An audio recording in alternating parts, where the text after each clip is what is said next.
And now it's time for America's Talking, with headlines from across the country, where you can find at thecentersquare.com. You can also find them in the description here below. Don't forget to like and subscribe to The Center Square on any social media platform.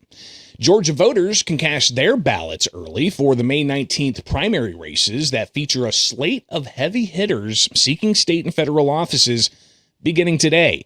The Center Square Associate Editor Kim Jarrett reports Georgia law requires candidates to receive 50% plus one vote to avoid a runoff, which is scheduled for June 16th.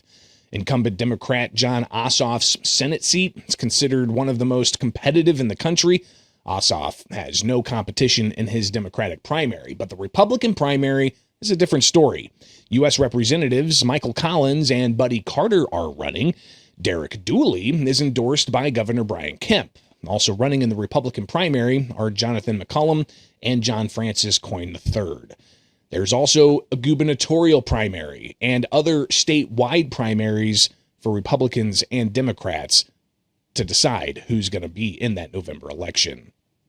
Amid fears that artificial intelligence technology is taking people's jobs, one new bill in California aims to determine the impacts on the labor force in the coming years. The Center Square California reporter Madeline Shannon reports Assembly Bill 2545 proposes to research the effects the rapidly developing technology has on California's labor force and jobs all across various industries. Now, that bill would establish a new program under the California Employment Development Department, which the bill calls the California Artificial Intelligence Worker Impact Data Assessment Project. The project would study the impact of artificial intelligence on the labor force and provide policy recommendations for how the state legislature can support workers impacted by AI.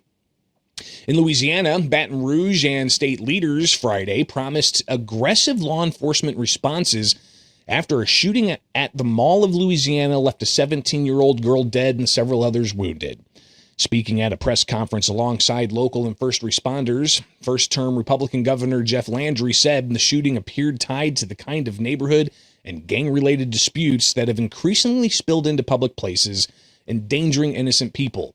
The Center Square Louisiana reporter Nolan McKendry reports Landry said the states would work with local, state, and federal partners to prepare a targeted warrant sweep focused on people tied to the shooting and others with outstanding warrants connected to that activity.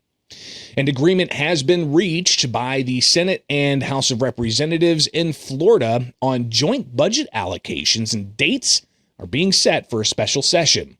The Center Square's contributor, Marilee Gasser, reports a memo to senators Thursday. Senate President Ben Alberton said that he and House Speaker Daniel Perez will be releasing a joint proclamation about Florida's special session in the next few days. It'll be scheduled to run May 12th through the 29th.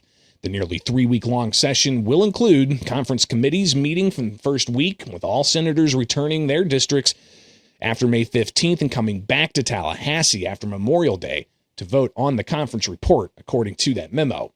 The agreed-upon budget allocations total $51.9 billion for Florida, according to the funds listed, and the largest allocations, nearly $20 billion, earmarked for health care and health and human services. And the second largest allocations for pre-K through 12 education, a total of $16.2 billion.